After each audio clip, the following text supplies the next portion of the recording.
Bah, déjà, merci beaucoup de m'accueillir dans ce festival, de faire cette première édition ici. Je suis vachement content. L'idée du film, pour moi, elle s'est fait petit à petit. J'ai d'abord eu, je crois, une attraction pour le métier des pêcheurs.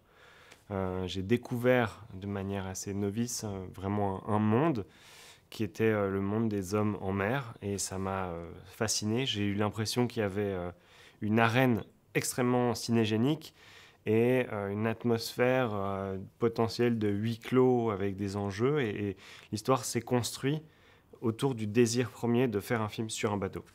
Mm.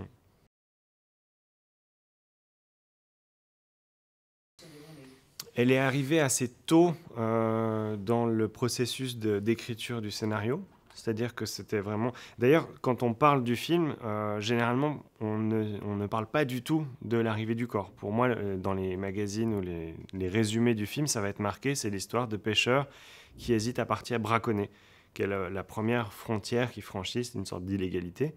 Mais l'arrivée de la découverte du corps arrive au milieu du film, et c'est généralement quelque chose dont on ne parle pas trop. Euh, enfin, je reformule, mais on n'en parle pas a priori. On peut en parler a posteriori. Donc c'est arrivé assez tôt dans le processus d'écriture. Ce qui n'est pas arrivé rapidement, c'était par contre ce que les hommes décident d'en faire. Ça a mis beaucoup de temps. Je pense que c'était aussi pour moi une nécessité d'accepter ce que les personnages vont faire. Ça m'a mis presque 1 an et demi de version de scénario. Je l'ai coécrit, hein, c'est un scénario qui est coécrit avec une scénariste qui s'appelle Blandine Jett, scénariste bretonne. Et donc le point de départ était là rapidement. L'évolution du récit a vraiment pris du temps. Mais il y a en effet cette première frontière qui est celle de la barrière vraiment frontière physique, de sortir d'un territoire pour aller chercher du poisson ailleurs. Ils sont confrontés à une frontière morale également.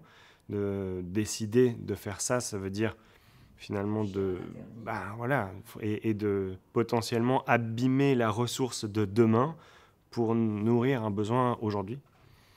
Et puis dans ce qui se passe dans le film, il y a une dernière frontière qui est la frontière de la moralité, presque de l'humanité du personnage, où il décide de faire un acte euh, assez condamnable en fait, mais qui est de se sauver économiquement au détriment d'une nécessité de sépulture ou une nécessité de respect du corps. Tout ça pour essayer de terminer le mois en fait.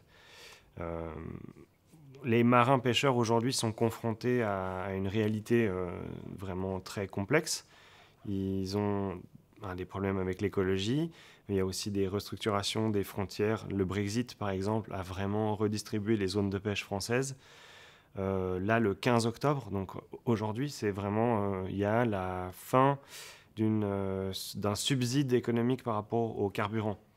Donc le métier de la pêche est en ce moment en train de subir une crise énorme, et c'est potentiellement vraiment un problème avec l'avenir de ce métier, en tout cas dans la façon dont il est pratiqué aujourd'hui.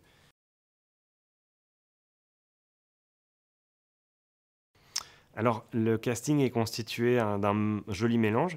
Il y a un acteur, l'acteur principal qui est vraiment essentiellement vu au cinéma.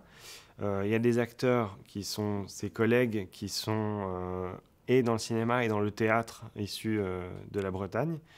Et le petit jeune, le Mousse, c'est un vrai marin pêcheur. Et donc, c'était un casting qu'on a fait, casting sauvage, dans des écoles de pêche au Guilvinec. Et il s'est présenté intéressé par l'expérience. Et c'était vraiment un coup de cœur tout de suite pour moi.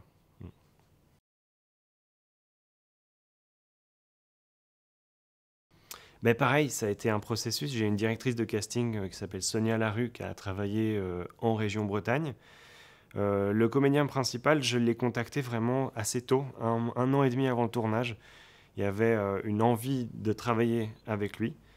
Les acteurs, j'aime pas le terme second rôle parce que ça les met en retrait par rapport à lui, mais disons que les autres marins, ça a été des rencontres, des castings. Donc on a fait des essais autour de séquences, des moments de scénario. On a travaillé un petit peu. Il y a eu d'abord des rencontres que de la directrice de casting. Moi, j'ai revu ensuite une sélection et voilà, le choix s'est fait comme ça.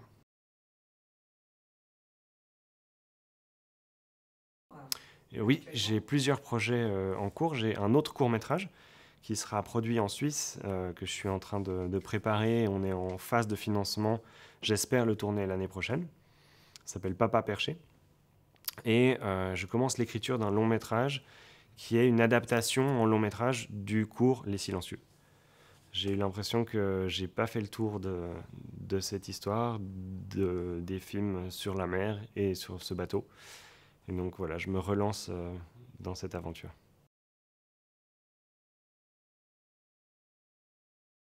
Oui, tout à fait. J'ai fait des courts-métrages par le passé qui ne se tiendraient pas sur une version plus longue, qui existaient vraiment en tant que tels.